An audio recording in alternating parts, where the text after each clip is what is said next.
Truth, logic, action, power. It's the GreggHoush Show here on New Revolutionary Radio. From the Leonard School in Malden, Massachusetts, Gregg and company are here to bring a sense of ethics to your news. Whether it's politics, activism, or current events, we always seek to inform and never to deceive. Let's start the show.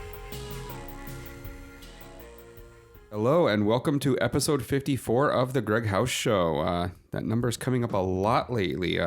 Again, another week without Kayla as she has slept in, turns out, I believe. So it's me and Mac, and we are going to be talking about all the fun stuff.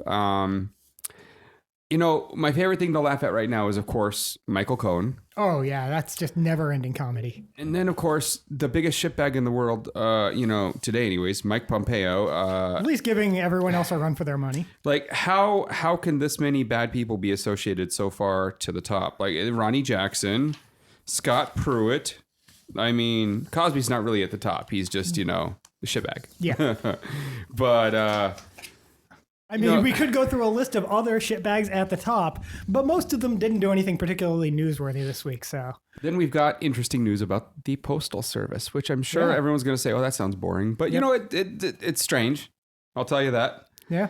So, Michael Cohen, of course, a lawyer for Donald Trump. Or at least nominally a lawyer. Sort of a lawyer.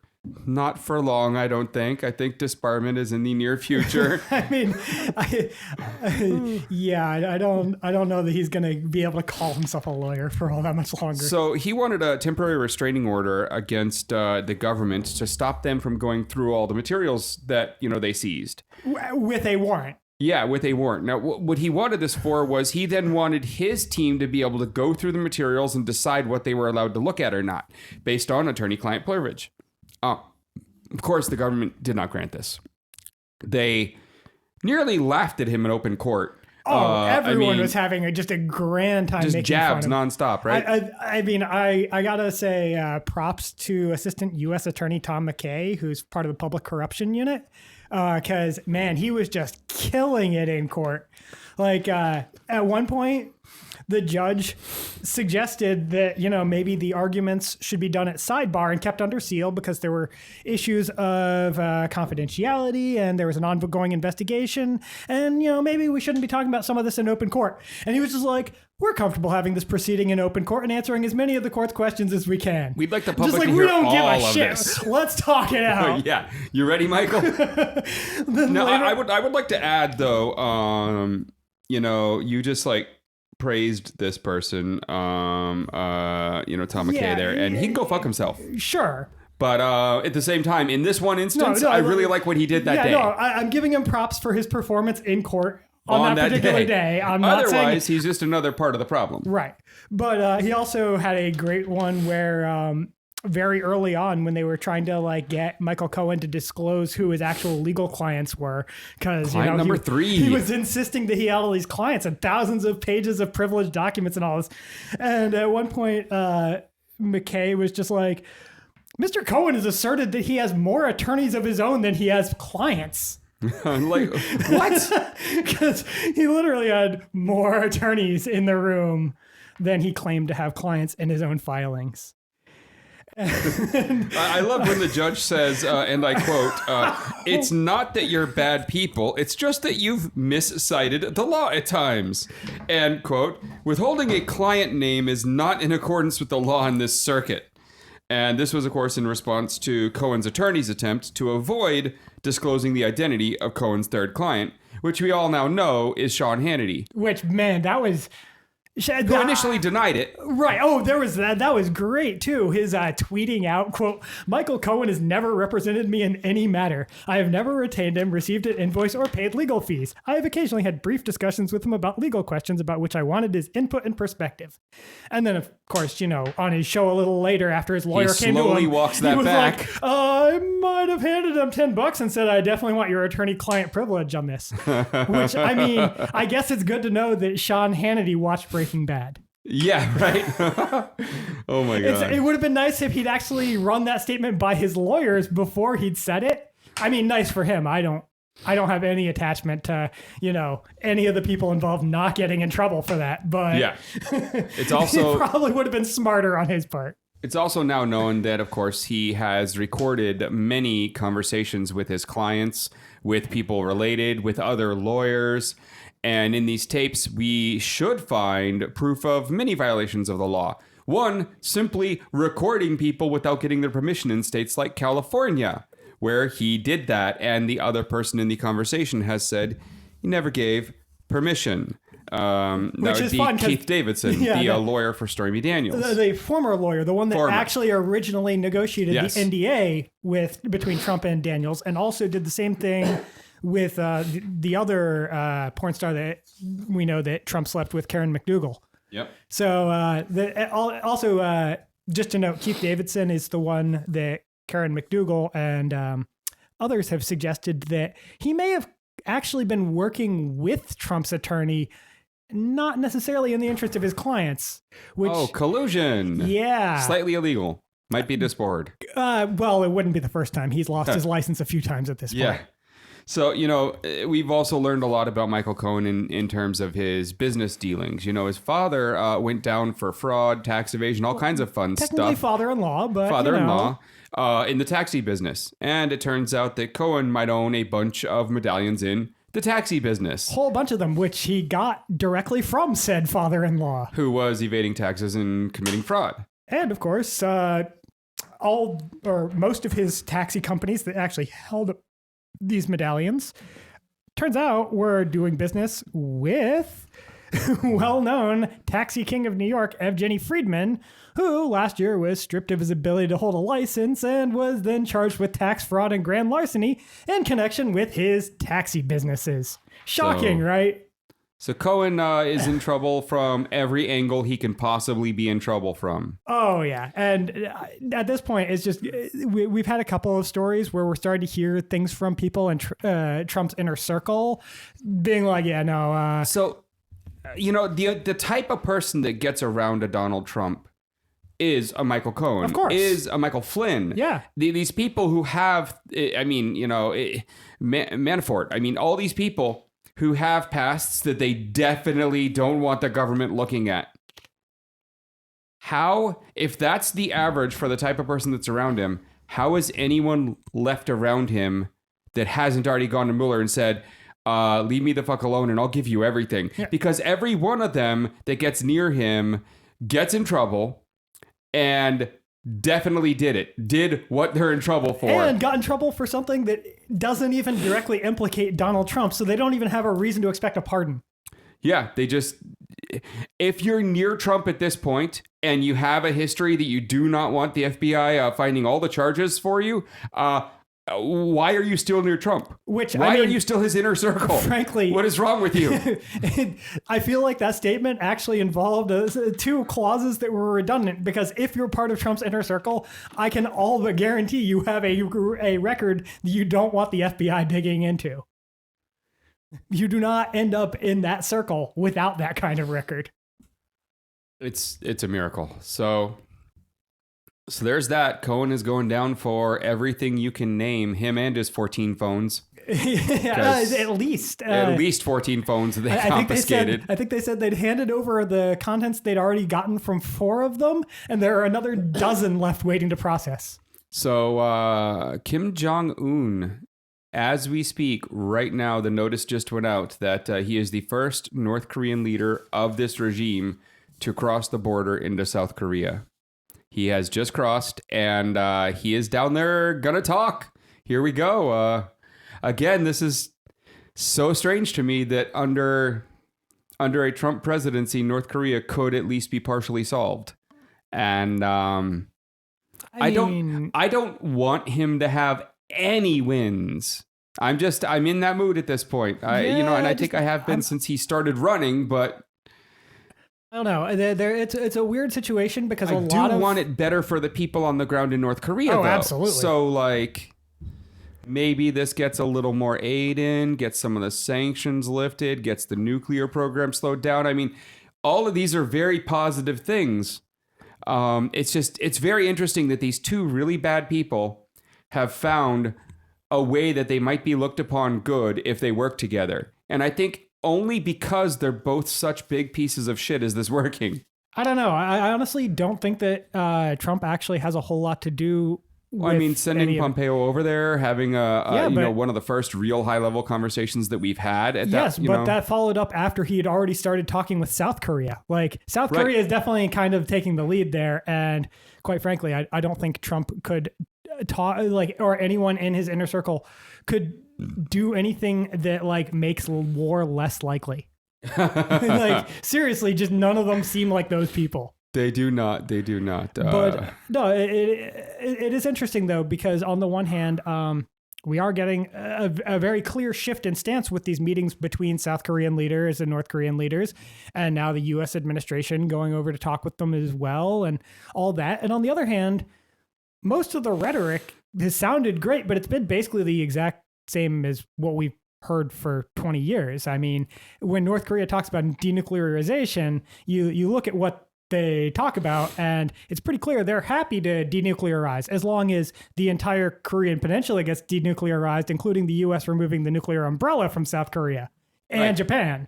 It's you have to kind of see past the superficial terminology. Right. But at some point, the sanctions, the harm to the nation, the state they find themselves in will have to have an effect that makes some of this change reality. Sure. And I mean, if you look back about 20 years before George W. Bush came to power, we had actually made a deal with North Korea to halt nuclear development in exchange for aid. And then, George W. Bush canceled that because fuck North Korea, axis of evil, et cetera, et cetera. Right.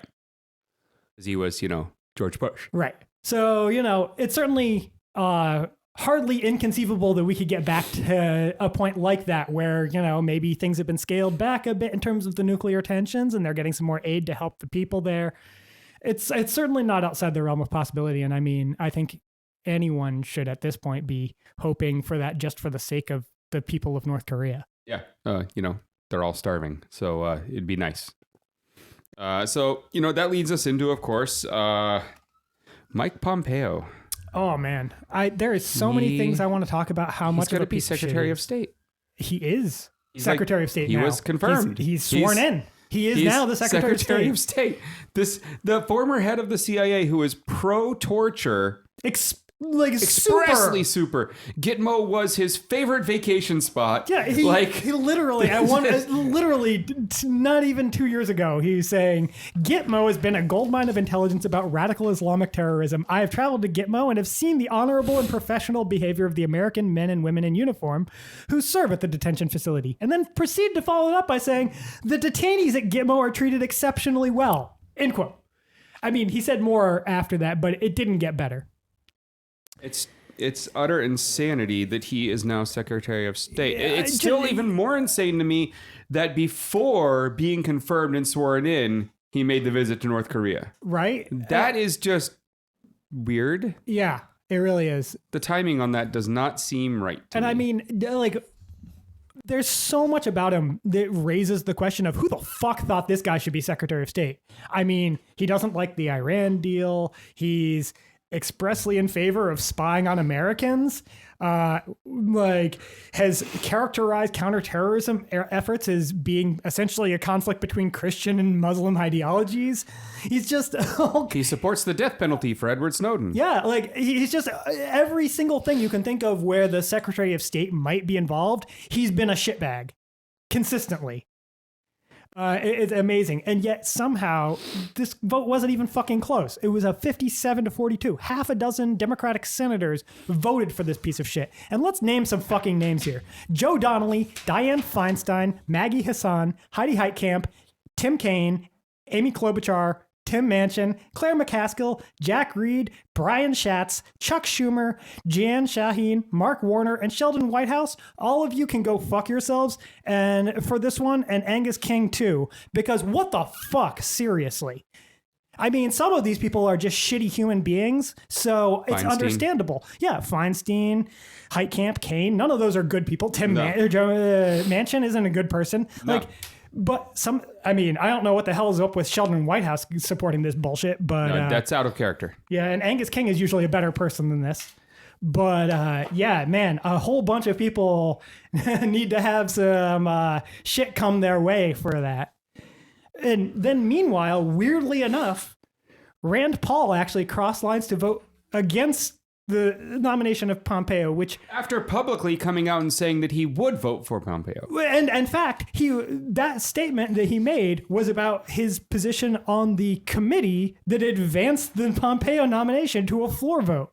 So in the committee, he was initially opposed to Pompeo, then changed his mind, said that he'd received assurances from Trump and everyone that Pompeo was going to be an okay guy, and so he was going to support him. And so he voted for the committee allowing this to proceed to a floor vote. And then when it finally got to a floor vote, he voted against it. He wanted to show that he was against it, but he didn't want to Actually stand up to the party. Stop it and stand up to the party because he has no backbone, but he wants to get reelected. I mean, this is very consistent with what we've seen from Rand Paul in the past. Yeah. He has I mean, I love some of his grandstanding. I think it's hilarious, but like, so? Yeah. Hey, Doesn't actually do anything. no, and anytime it fucking matters, you can guarantee that he's done something to ensure that the shitty outcome will happen. So now we get to see what a huge fan of torture and all kinds of basic, Muslim hate does as Secretary of State. Oh, and in case all of that wasn't enough, it just so happens that it appears that during his Senate confirmation hearings, surprise, surprise, Mike Pompeo may have perjured himself. Oh, by saying that he didn't have any business ties in the last decade? Yeah, with foreign even though while he was working as the president of Century International between 2006 and 2010, he was doing business with Chinese state-owned companies, including in 2009, which, for those of us who can do math, is within the last decade. And in fact, perjury. Specifically denied any such ties in response to a direct question about, are you sure? Because you've said this before and we have reasons to think maybe it's not true. Wow. Well, there you go. Another Trump nominee perjures himself, still gets the confirmation and sworn in, and nothing will happen to him. The sad part is I'm not even sure what the number on what cases of that. I can name 2 off the top of my head, but I'm pretty sure I'm forgetting at least 1 or 2 more. Right. So, in another year, Trump will find a reason to replace this one. So we've got a good year of Pompeo at least. That seems likely. It doesn't seem like he's gonna drop out quickly. And now we have the Candy Man, because the Candy Man can. Good old Ronny Jackson, the White House physician who just hands out pills like they're candy to anyone who wants them. Now, the thing that really blows my mind here is so we're gonna get into the whole mess of him getting the nomination from Trump to serve as the new Secretary of the Veterans Affairs and all of that. But the fact of the matter is he's been a White House physician for 3 presidential administrations. We now know that there were a lot of reasons to be super concerned about his performance, and we weren't hearing about them. Somehow, the one guy that's been served through the last 3 presidents that was completely fucking inept is the one that Trump is like, this guy, he needs to get promoted. Wow. How representative of this administration is that scenario? I mean, I think, him writing various prescriptions that might not be necessary. That What, Trump you mean for himself?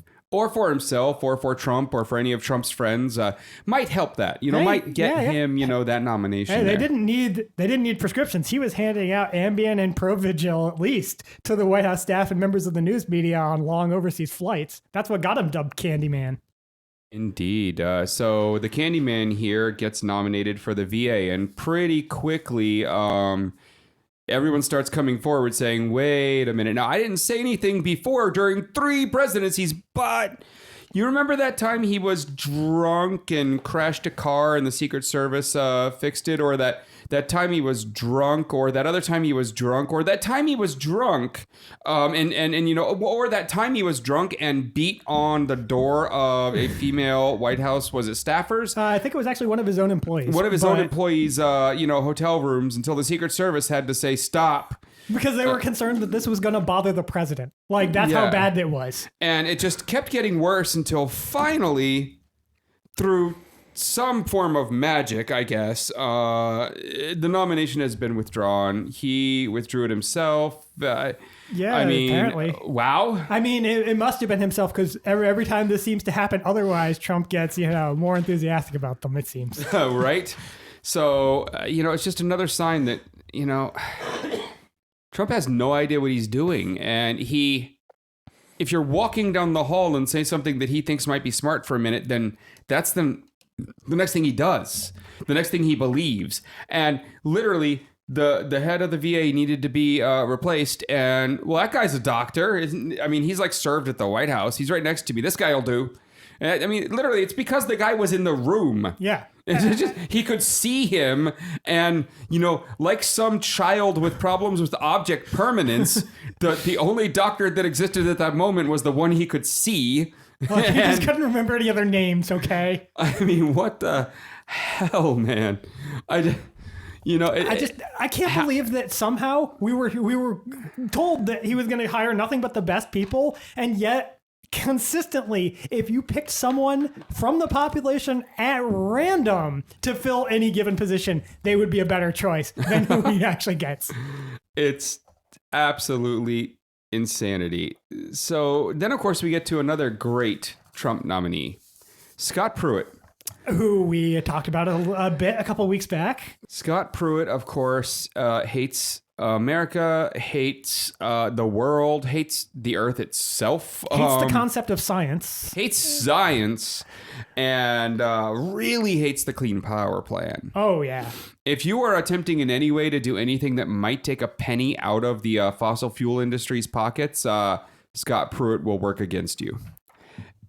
He is the head of the EPA who wants to destroy the EPA. Look, you are only saying that because he repeatedly sued the EPA back when he was the attorney general of his state and was working in the interest of fossil fuel industry. Yeah. Oh, I'm exactly saying that's a pretty good reason for concluding that he wants to destroy the EPA, because it's pretty solid evidence. He is literally owned by lobbyists. I mean, I don't know that he is literally owned, but he is definitely figuratively owned. I'm just going to say that the strong distinction there is actually, if you look at, the literary sciences and linguistics, the strong distinction between the two is relatively new. Yeah. I'm going old school with this, literally. No, I'm my entire point there was that we don't know for certain that it is actually literally owned. Right. It might only be figuratively, but we can't rule out literal. It's amazing. His assistants get raises. He gets $43,000 phone booths. And not just raises, but enormous raises, tens of thousands of dollars per year. He flies first class because he doesn't want to be bothered. But, first class means that everyone on the plane gets to see you and walk by you. Not if you want, sit at the back of the plane if you don't want to, be seen by everyone. Yeah, if you weren't sitting in like the back row in front of the shitter, you aren't trying to avoid people on that plane. No. You're just sitting in first class because, you're Scott Pruitt and you want to waste all the taxpayer money. Yeah, I mean, he's just a horrible human being, and he is, still shit. He went in front of Congress, gave testimony on Thursday, and just lied his ass off. Nonstop. Yeah, he did do the at least kind of had some dignity about it way, where instead of just, like most of the Trump administration, bald-faced lies, would just be like, oh, I don't recall ever having a conversation about that. Oh, I don't remember ever hearing about that. Oh, right. I don't recall. Which, that's like the long-standing tradition of how you blatantly go up and bullshit your way without technically perjuring yourself. So Scott Pruitt needs to go. Yeah. Needs to go. Hopefully. Really in fact, several congressmen said things to that effect in the hearing, which was actually nice. Maybe something will happen there. Unlikely. Unlikely indeed under this president. Oh, we also, though, unrelated to his testimony, got another fun revelation regarding him this week, though. Turns out that, the condo in D.C., just like a block or two from the Capitol, that he'd been getting for a room at for $50 a night that he only had to pay for the nights he was staying there, at the, place owned by a lobbyist. Sorry, the wife of the lobbyist that had donated to his past elections. Anyway, that same condo, we now know Mike Crapo from Idaho was renting the event space for fundraisers at that same condo for $100 a night, twice what Pruitt was paying. And still too cheap. Yeah. That location is worth about $700 a night. Yeah, probably. I would not be surprised if you found something on estimates Airbnb online that were at very similar places for that. So money from lobbyists, wasting taxpayer money all over the place, wants science out of the EPA, and just a general piece of shit. Yeah. Good stuff there. So the average Trump, appointee. Seems to be the case. So beyond Trump, though, there's lots of other fun stuff going on. And by fun, I mean finally, Cosby is guilty on 3 counts, each carrying a possible 10 years. And he's gonna get sentenced. Yes. And he's 80, so... he's gonna die in prison. Which, he deserves. Yeah. I mean, what we know now pretty clearly seems to be a guy that deserves to die in prison. Yes. It's one of those weird things, because every time I think of the whole fact of him deserving this, I do think back to my childhood. I happen to be the right age. I was watching the new episodes of The Cosby Show when it came out. Yeah, I remember The Cosby Show being the thing everyone watched. And everyone watched. And I think back to him on the show as this amazingly positive influence. Right. And sure, there was a specific target market with the show. They were really trying to show a black family in upper middle class doing it right with good people, and and that was really a needed image on TV at the time, and it really, really was. Absolutely. Like that 100%. image was necessary. I didn't grow up with a lot of money, and I grew up, in relatively poor neighborhoods as well. And, I might be white, but I watched that just thinking, man, that would have been an awesome father to have. Right. And of course... turns out not so much. Not so much. But every time I think about these charges and the horrible things he did, I see Bill Cosby from The Cosby Show, not this horrible human being in my head. It's very interesting, because I'm there with you on that. I totally do the same thing. But it's a very interesting object lesson in how our minds work, that those associations from when we were kids are so strong that decades later, that's the overriding thing in our memory, when we have that association. If you think about what that implies about how all of us make decisions about things in the world. Think about all the things where at some point we probably had some super positive association, and later on we learned super negative things, but we still have that super positive association with the thing. And sometimes, hopefully we remember immediately afterwards, oh, right, there was all the other stuff. But how many times are we not catching that? Well, I still, every time I think of Cosby, also then think of, some very specific episodes. And then I sing to myself, Jammin' on the One, for anyone who remembers. The wonderful, wonderful episodes with outside artists. Those were always interesting. And I mean, I think one of the things that we lose here is this really nice cultural heritage that show provided. Yeah. It's now too tainted. I can't see an episode of that and think anything else. No, of course. At this point, who could? And it's the exact opposite, because when I see this news, I think back to the show. But whenever I see anything from the show, I instantly think, what a piece of shit. Right. So it's just crazy. It's a good thing that they found him guilty. Yeah, it is about time. And that they found him guilty of aggravated indecent assault, meaning, he is going to prison. Oh, yeah. So there we go. That one is not over, but finally, at least we know an outcome. Yeah, and it's actually, a positive outcome. Well, insofar as an outcome for this can be positive, obviously. Ugh. Now, something that, hasn't been around since the Johnson era. Yeah. Well, not in the U.S. at least. Not in the U.S. anyways. The postal office is going to possibly bring back some banking services. Yes. Currently, Senator Kristen Gillibrand has introduced legislation called the Postal Banking Act, which would mandate that the Postal Service offer certain banking services at all USPS locations nationwide. And this is a thing that, used to happen. It started back in 1910 with the Postal Savings Bank Bill. And in fact, during the latter half of the 19th century, there were a number of pushes to implement various forms of postal banking services in the U.S. It just took until the early 20th century before one of them actually passed under the Taft administration. They offered a variety of banking services. They were actually limited by law to offering only what were considered very low interest rates on deposit accounts at the time. So they weren't directly competing with the actual like commercial banks. But it's funny because the rate that they were limited to at the time by law was 2.5%, which if you have a savings account, you know how laughable the idea of that being too like anything too low to be worth compared to banks.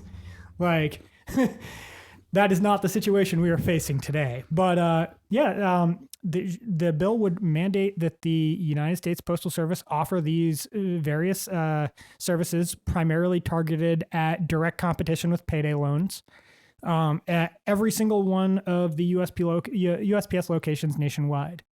And the interesting thing is, not only have we had postal banking in the past in the United States, we've had. I mean, there was the U.S. Postal Service actually. I think it was the Postmaster General's office, but I don't remember for certain on this. But anyway, back in 2014, I think, a few years back, relatively recently, they put out a report actually saying that they thought that the post office probably should offer a lot of these services. But on top of that, we've also had politicians like Bernie Sanders and Elizabeth Warren both talking about this. Now, no one has introduced legislation on this before because they don't actually need legislation for the post office to offer these services. The post office actually has the legal authority to open up alternate revenue streams like these. It's just they haven't. What the purpose of this bill is to force the issue. They would not have that choice. They would have to do it. Which, of course, means that all the people in neighborhoods that have a post office but don't have regular access to banking services or can't get a bank account for whatever reason. I mean, there's 100 different reasons why you might have that issue. They can just go to their local post office. They'd be able to do things like low fee, low interest, small dollar loans. That is directly undercutting payday loans. Yep. They'd be able to do things like small dollar checking and savings accounts. The banking services they need. They'd be able to get access to debit cards, cash machines, online bill payment, wire transfers, bunch of basic financial services that would be very useful, especially to people in urban neighborhoods that aren't very well served by the financial services industry currently, or are only targeted by the outright abusive portions of the financial services industry, like the payday loans and the check cashing places. Exactly. So, what's interesting here is we're going to get to watch and see just how hard this is all lobbied against by the financial sector. And it will be incredibly hard. And, they aren't even serving these people. No. Why do they care? Well, the payday loan people and check cashing are going to be the ones really pushing against it. But, there's going to be the other bigger financial firms are going to do it too. And it's just... We'll have to see how strong the government wants to stand up against them, because this is absolutely a great idea. Beyond all the other stuff, just, the Postal Service does need a little help to its bottom line. And this is going to help that. This is, ignoring that Trump's entirely wrong on the whole Amazon issue, although Amazon has a million other issues that we should be arguing about. Sure. If Trump still wanted to tout his problem with what's going on at the USPS, hey, push this. It'll help them. Yeah. Absolutely. And I mean, it's not even like, not only has this been offered in the past, and not only have there been politicians in the U.S. advocating that we bring it back, and the post office itself having internal units producing reports concluding, hey, this would be a good idea, and all this stuff. But it's a thing that exists in most of the world. Post offices offer some kind of banking services in over 130 nations, including, well, pretty much all of Europe and Asia. This isn't like... This isn't some wild-eyed thing that hasn't been tried. It isn't even something that doesn't exist already in the world today in over 100 nations. This is just like, how is this not the most obvious way of, obviously, our country has a lot of problems, so you're not going to fix any, all of our stuff with any one thing. And in fact, any one solution is only going to fix a small portion of them at most. But this is just such an obvious solution to a problem that you have to wonder, like, how is this even a thing? Like, why is this not already the case? I think we all know. There's a lot of money to be made keeping this, from happening. Yeah. So now we get to watch and wait and learn. I would like to set something out there. There's an interesting, lively discussion going on the Facebook page right now for the show. Oh? A post was made on the show page about the rise in autism and the rise in Asperger's in terms of just honestly the number of people being reported that have it, the number of people being diagnosed. Sure.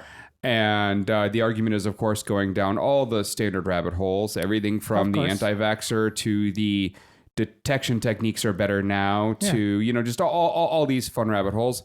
I just, because that's going on my show's Facebook page, feel the need to put out there. And really, I want to end the show on this point. Fuck each and every anti-vaxxer. If you do not vaccinate your children, you are not only putting them at harm, but the rest of humanity at harm. Things like polio are almost gone and would be gone if it weren't for people thinking that vaccines are bad or that people are doing things to the vaccines. We need to vaccinate the kids. The science is in. The science that people base all of their stupid anti-vax stuff on was proven false and proven intentionally falsified in court, where a certain person had to pull all of it back and got in serious trouble. Including losing his license to practice medicine. Because he was lying. Because he was a fraud and had financial interests tied to coming to a certain conclusion about vaccine safety. Because, well, his financial interests were in a potentially competing product. Indeed. So there you go, everyone. Again, fuck anti-vaxxers. I don't care if that pisses any of you off. If it does, you're idiots. Fuck anti-vaxxers. And that is episode 54. Good night, All right. Good night, everyone. Thank you for listening. Follow us on Facebook and Twitter at GreggHoush Show and on Instagram at GreggHoush. If you like what you've heard and want to be a part of it, check out patreon.com/GreggHoush Show. In exchange for funding our programming, you gain access to exclusive content such as uncut editions of our podcast. We have new episodes every Thursday night. We hope you listen in. The GreggHoush Show was created by GreggHoush, executive produced by co-host Eric Gaures, and co-hosted by Kayla Avery. Other contributors include producer and writer Anna Jeffrey, co-host producer David McGuffin, and writer-engineer Robert Tortora. Theme music for this show was produced and recorded by Geneva de Colbert. Our interns include co-host Casey McLaughlin, writer-engineer Alec Greeny, writer Maddie LoCicero, and associate producer, writer, and announcer William Kennedy. You're listening to New Revolutionary Radio, your call to action.